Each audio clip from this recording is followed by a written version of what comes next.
Hilarious movie Venky మరోసారి ప్రేక్షకుల ముందుకు రానున్నట్టు మేకర్స్ తెలిపారు.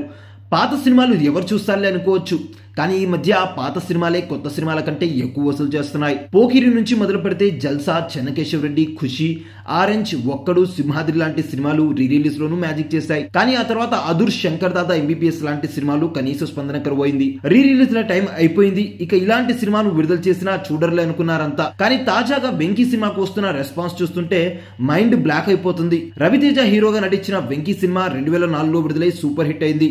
శ్రీను వైట్ల దర్శకత్వం వహించిన ఈ మూవీలో కామెడీ అద్భుతంగా పండింది. టాలీవుడ్ లో కామెడీ క్లాసిక్ గా వెంకీ నిలిచిపోయింది. ఎన్ని సంవత్సరాలు గడిచినా వెంకీ సినిమాను తెలుగు ప్రేక్షకులు మర్చిపోలేదు. ఇప్పటికీ వెంకీ మూవీ కామెడీ సీన్లను టీవీల్లో, ఆన్లైన్ లో చూస్తూనే ఉంటారు ఆడియన్స్. వెంకీ సినిమాలోని ట్రైన్ కామెడీ ఎపిసోడ్ చాలా మందికి ఫేవరెట్ గా ఉంటుంది. డేట్ కూడా ఫిక్స్ అయింది.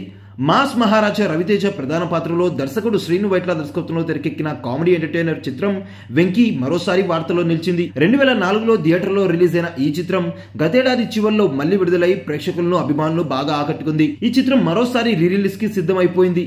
ఈ సెప్టెంబర్ నెలలో 21వ తేదీన మళ్లీ థియేటర్లోకి రాబోతుంది వెంకీ మూవీ. రవితేజ, బ్రహ్మానందం, శ్రీనివాస్ రెడ్డి, చిత్రం శ్రీను, రామచంద్ర మధ్య కామెడీ సీన్లను ఈ సినిమాకు ప్రధానమైన హైలైట్. ట్రైన్ కామెడీ సీక్వెన్స్ లో వీరితో వేణుమాధవ్ జతగలుస్తాడు. ఈ మూవీకి ట్రైన్ ఎపిసోడ్ ప్రధానమైన బలంగా నిలిచింది. శ్రీను వైట్ల, కోన వెంకట్, గోపి మోహన్ రాసిన డైలాగులు కూడా ఈ చిత్రంలో బాగా పేలాయి.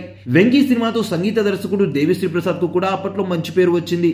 లక్ష్మీ ప్రొడక్షన్స్ పతాకంపై అట్లూరి పూర్ణచంద్రరావు ఈ చిత్రాన్ని నిర్మించారు.